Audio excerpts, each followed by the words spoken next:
And here he is, Kurt the film guy. All right, Kurt, what do you have for us today? Well, Richard Linklater is a director with nearly 20 films under his belt. Some may not know his name, but they know his films. Dazed Confused, The Newton Boys, School of Rock, A Scanner Darkly, and the Before trilogy. That's Before Sunrise, Before Sunset, and Before Midnight. All three of those films were done within a decade each. They were shot within every other decade.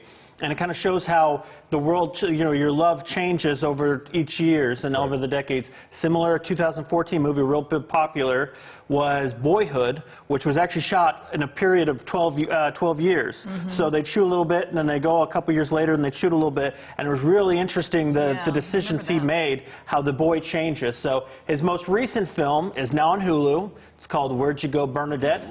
Cate Blanchett stars as a former prominent architect.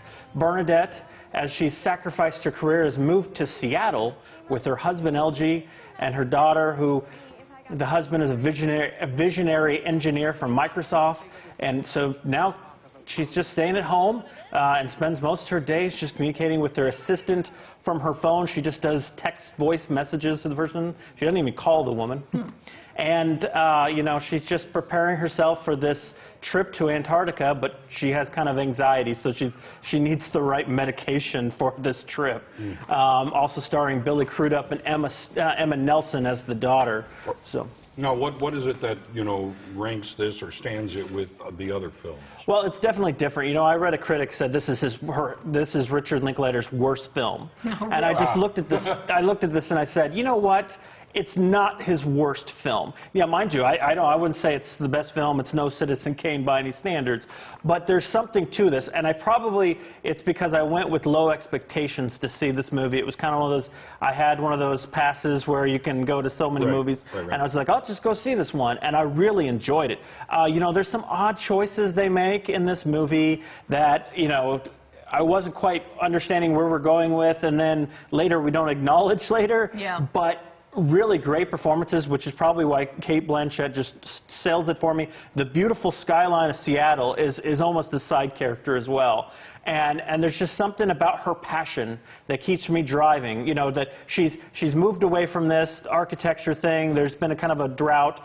And now she's kind of getting back into it. And I almost wish there was a little bit more. The third act was pushed a little earlier, and a little bit more in the third act, a little more later. But what can you do? Still looks like an entertaining film, but you've got another one out on Hulu. That's one of your favorites. I haven't seen it. Yes, Super 8, J.J. Abrams, 2011 Super 8, in homage to his Super 8 filming J.J. actually shot in the 70s, Super 8 films, and also 80s films like Goonies. 5 young boys and a girl sneak out late at night to shoot a pivotal scene for their monster movie as a train comes through the station just in time, but tragedy strikes as a truck flies on the tracks and collides with the train. Now the kids have to find out what's going on in their typically quiet, small town.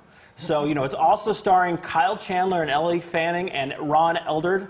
It is just such a fun movie, just like the Goonies, just like any of those 80s films, where these kids just really enjoy themselves. So everybody who's seen it says it's a really, really good film. So that's two that I'll have to check out. All right. Kurt the film guy, thank you so much. Thanks for being with us. Thank you. All right, we'll be right back after this.